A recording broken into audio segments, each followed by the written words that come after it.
మరి నేను వచ్చిన తర్వాత 11,000 మంది టీచర్ల నియామకాలు చేసింది నిజం కాదా? ఇవాళ టీచర్లను అడగండి.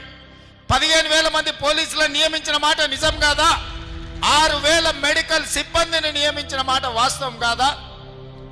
ఇవాళ ఫైర్ ఇంజన్ డిపార్ట్మెంట్ ఇలా చెప్పుకుంటూ వెళ్తే ప్రతి డిపార్ట్మెంట్లో 55,163 ప్రభుత్వ ఉద్యోగ నియామకాలు చేపట్టింది నిజము కాదా?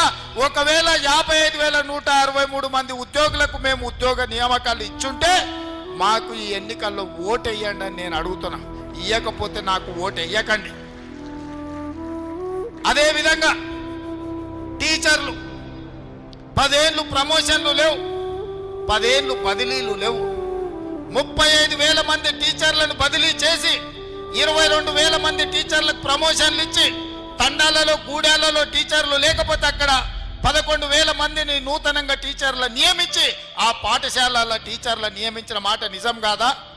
ఇవాళ ఈ ట్రాన్స్ఫర్లైన 35,000 మంది టీచర్లు ప్రమోషన్లు వచ్చిన 22,000 మంది టీచర్లను కొత్తగా నియామకమైన 11,000 మంది టీచర్లను నేను అడుగుతున్నా.